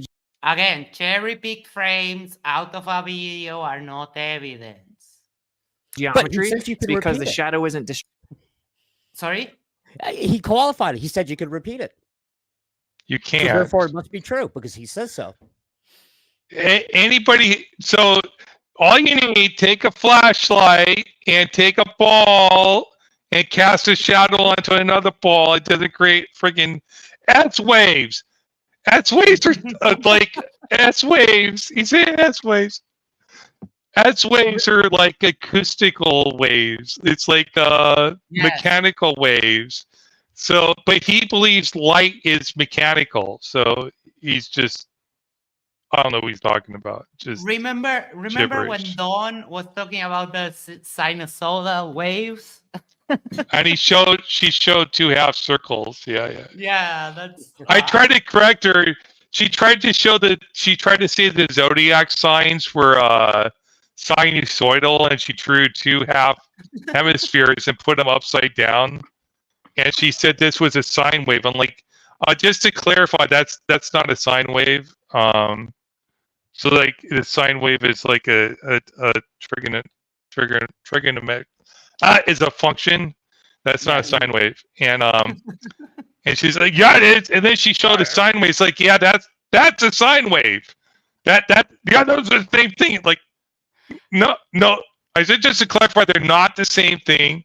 But okay, thank you. Just everybody look at them; they're not the same. Distributed evenly because the surface that the shadow's on is curving, and part of it's further away from the other part. So you can even replicate those eclipses with three spherical objects. You would have an S-wave shaped shadow.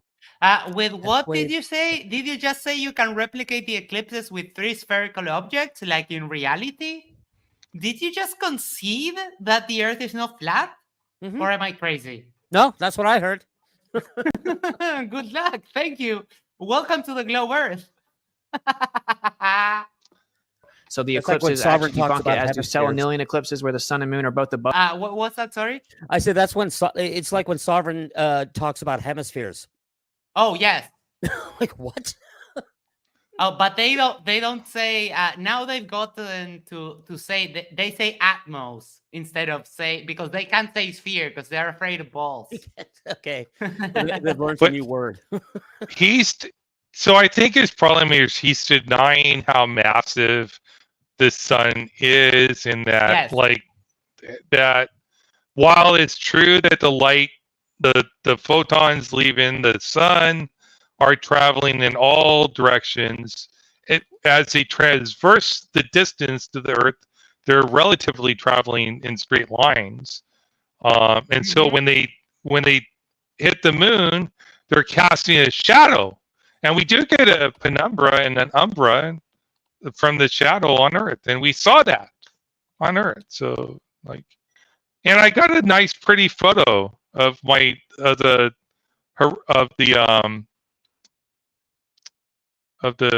dawn, or what do you call it? Like when you got the 360, dusk. Yeah, that was pretty cool. Yeah, that was awesome. I've never seen that before. I probably did as a kid. I just didn't remember it. Yeah, that's an epic take. Yeah. Of the Earth during the eclipse, which is a geometric impossibility. I covered the eclipse predictions. It goes back to 2500 BC. It isn't exclusive to the Earth being a globe. That's a flat Earth civilization. We, again, go to adl.place. You can see everything mapped out. And then Eratosthenes, you brought that back up, but I explicitly explained that isn't exclusive to a spherical Earth. You can do the same thing on a plane Earth. If it's a local light source, a local sun on a plane, you get different angle shadows as well. You have to assume the Earth's a sphere, assume that there's a distant sun, assume the parallel light rays coming from that sun, and then do the math with that assumption. Dude Perfect, whenever they supposedly sent these private trips up to space, they, like, one of the passengers came back and said, I thought we were going to be high enough to really see like the Earth and everything, but we obviously weren't. And it's a glorified vomit comet. Basically, they float for like a couple minutes. I can go do that in a plane. Nothing special. No, you can't, because the vomit comet has 30 seconds of weightlessness, and a suborbital flight has considerable more amount of time than that. So again, the silly conspiracies, and again, going back to once again these testimonials that we don't have any evidence whatsoever. So there's two other issues here with the Eratosthenes test. Yes, you can cast shadows with a light source, but he's not proving the shape. So the problem with the sphere, when you bend them, you get specific angles, and you don't need spherical geometry like he said earlier. You can use regular geometry to calculate the shape based upon the angles. And the other thing with perception, so people have this idea that you can see a three-dimensional shape, like all sides of it when you go up in space. Like all you can ever see of any shape is the face of it that is facing you. You cannot see the entire Earth, no matter how far away you go. And I think you have to get something like 20,000 kilometers away from the Earth before the Earth starts getting smaller again. So until you get 23, so what this means is when you start leaving the surface of the Earth, the great bounding circle around you appears to get big. You see more and more of the face of the Earth around you until you get 23,000 miles away from the Earth, and then the face of the Earth starts getting smaller within your field of view. But you have to get something like 23,000 kilometers away from the Earth. That might be wrong. It might be 14,000. Anyway, it's this basic trigonometry. You can do the math yourself. You just have to take the diameter of the Earth and you can do the math. I'm not sure they could do the math, though. No, yeah, obviously not. Yeah. And there's for example, there's a guy here in the site, a guy or a person here in the site, Hey, saying you can't prove the globe. And I literally just gave him the evidence. That doesn't have anything to do with space, that it's just measurements done on Earth. and he hand waved it away without even looking at it. And now he continues to say, this is why you will never prove a globe. The globe has been absolutely proven. You're just disingenuous in what you want as proof. Exactly. In fact, with people like that, it's not even worth showing them the proof. They just go, "Oh, you can't prove the Earth is a globe." I just responded, "Yeah, you can." And I mean, I feel good about myself when they say, "Oh, give me the evidence," and I give them the evidence, and I watch them like hand wave it away. I take that as a win. Yeah, exactly. I'm willing to have these discussions with people on stages here. If you want to have those, email me. My email address is in the About Me page, ozian7@gmail.com. So email me and we can set something up. Or find me on Twitter at Ozian Talks. I had a discussion with somebody last night, so feel free to do that, and we can have a discussion if you want to. The other side of that, I just want to be fair to these guys, Nick and Max, is you really need to delve into their epistemology, like their theory of knowledge, because yes. I think that I don't think a lot of them have a good foundation for how they understand what things are true, and they rely a lot on in-group testimony, and unless you're within their in-group, they're not going to accept any of your testimonial claims. They may claim that they believe in empiricism, but they really are only accepting the testimony.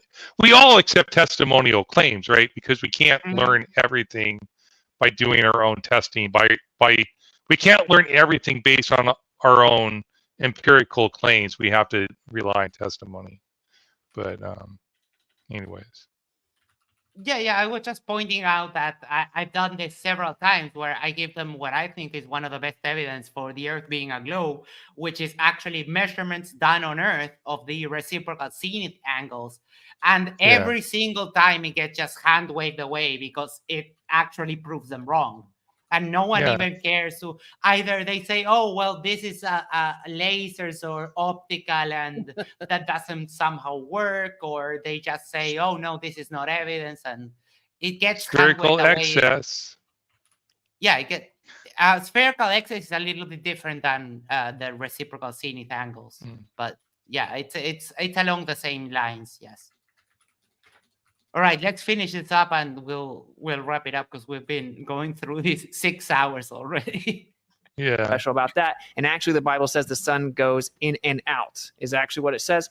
And so I think I have about 30 seconds. Yeah. So I'll just finish by saying this. I know this sounds crazy and I get it, but I can assure you that the people that say that the earth is flat, it wasn't because they wanted to. They fought it. It was uncomfortable. No one wants to publicly state it. Just diligently search out the truth. I have no beef with you if you don't think it, but just go look for the evidence. You may be surprised. And we can't just blindly hand our worldview over to people that hate us. So I encourage everyone to look a little further. You may be surprised. No one hates you. Like, this is the victimization complex. Like, no one actually hates you. We just think you're very wrong in your beliefs. And the problem is that the flat earth is benign in and of itself. But of the belief of flat earth, you give your audience things that are actually dangerous. Like, you talk about things that you have no idea, like, vaccines. And then you also take this as an excuse to be discriminatory towards people. And this is insane. Like, that's the problem. But we don't hate you. I would have to care about you to hate you, and I don't. So we're done with the debate. If you want to, you can look up this on Rumble if you want to see the questions and answers from the audience. But it was more of just Owen interjecting, and the questions were worse than the debate. I was pleasantly surprised by Pastor Shelley, even though I don't have any love for him, because at the very beginning he went full on transphobe for like a minute there. And but as far as the debate goes, he was super prepared for Whitsitt's nonsense, and I was pleasantly surprised. And it's weird that you only see Whitsitt debating people who he thinks will not be able to push back on him. But I think Pastor Shelley did his due diligence and was absolutely prepared to talk to Whitsitt.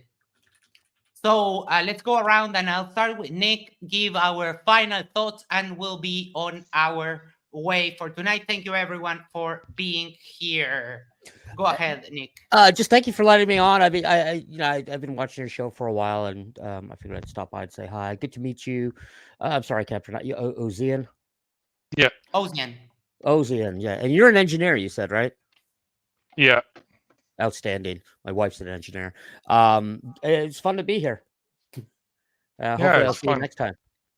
Thanks so much. You're welcome anytime. My mom bakes cakes. Any final thoughts? Oh, the sheer hypocrisy from these flirfs. It's like, how often do they quote their like Einstein, as you mentioned, and Tycho Brahe, and all these people who believed the Earth was a sphere, and yet they completely turn around and go, no, it's flat. Just the sheer hypocrisy. Yeah, you're correct. Thank you so much. Isa, I'm really looking forward to seeing Flat Earth Isa debate. So we'll have to get working on it to make it happen. So I have to be 100% honest now. I have now joined the Church of Flurf. Yes. I am now a servant of the Church of Flurf. Owen, Benjamin, and Whitsitt Austin have converted me into this religion of the Church of Flurf. The kinematic equivalents, the neo-Tychonian model, the electrostatics. They're just so profound. They're so amazing. There's nothing like it. And we know that ether and ferment are real. Because who taught us? Michelson Morley. The Michelson Morley has taught us that the Church of Flurf is real from 200 years ago. We must believe in this. Oh my God. Being honest, I was shocked by this because this was not a debate. It was 2-on-1, Coke stomp bottle trying to stomp this other dude because obviously I've seen this in religious debates. If you don't fit whatever the religious narrative is, they'll do whatever they can to destroy you. Ken Hovind did it too. Dr. Ken Hovind went and he tried to attack his own co-religionists, his own Christian people. He attacked his own Christians to tell them, and these people believe all the same stuff except, the macro versus micro evolution, whatever that means. And basically that was the whole thing. And it's just, to me, it's hilarious. Like, if you're a member of the Church of Flurf, like anybody else, you all believe Jesus is the Son of God and all of that stuff, all the stuff that's important to be a Christian. You throw all of that out because the Earth, we don't believe the Earth is flat. We're global skeptics. We're skeptics of NASA. We're skeptics of all the photographs. We're skeptics of plane, going off the plane. God, Zooks, it's, you know what? It's like, I feel like I'm in like a video game, or a movie, not real life. You know what I mean? That's all I can say. That's where. And now that you mention Mr. Not a Doctor, former inmate Kent Hovind, I was about to make that joke during my debate, but I had made a couple of jokes already, and I thought that might be a little bit too much. But I was getting a bunch of Kent Hovind vibes from the guy from Evidence of God the other day. It was kind of funny, actually. But I said, no, you better not be that antagonistic. All right, Billy, final thoughts before we wrap it up. Well, I thought Pastor Shelley did a good job on pushing back and not letting Whitsitt get away with his lies that he was telling. And he was questioning him the right way, not in a bad way, not saying you're stupid, but he was like, why are you not understanding this? This is what they believe. And then Whitsitt would say, no, I'm right, you're wrong. I know your model better than you do. And that's his best argument he's got, is that he knows our model better than we do. And not everybody knows the model unless you look into it, right? Like if you have to actually start looking into it, and it takes a lot of things into account. Like science is not just one thing, so there's many parts of science, and in order to know everything in science, it would take a while. And I don't think Whitsitt is when he says he knows everything in science, that's definitely a lie. Yeah. And when this Owen Benjamin and Whitsitt kind of reminded me of Ken Hovind and Donnie. Like Donnie is kind of like the way Owen Benjamin is. Like he saves Kent Hovind all the time when he's debating, and it's not a real debate when he's debating people, because Donnie is a douchebag, and so is Owen Benjamin. Yes. I commented on X. I commented to Whitsitt because he was obviously taking a victory lap, and I told him like, "Hey, this wasn't a debate. It was just you and a cheerleader for you." And Owen Benjamin replied to me, and he was thinking that I was referring to the beginning where he was being petty about Pastor Shelley just calling flat earthers stupid. And I reiterated my position, and then Oz challenged him to a debate, and we still have we're still pending an answer. And on another update, I'm still waiting for the evidence from the debate on Friday.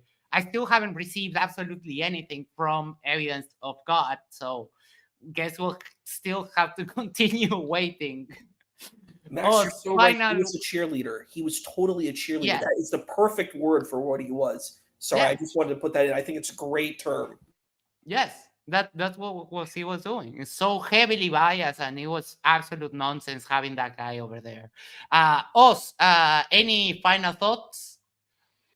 No, I am expect a bunch of video and content on X and stuff from Washington DC over the next couple days, and I'll probably end up to New York and stuff and do the same there. Gonna join a gang in New York? A pirate gang, yeah. Yeah, a pirate gang. I joined a pirate church. They got with the pirate Bible. The guy had a pirate Bible that I didn't get to finish the story. I don't know if I did. They translated the Bible from the King James Version into pirate. Jesus. So I guess Jesus is speaking in pirate.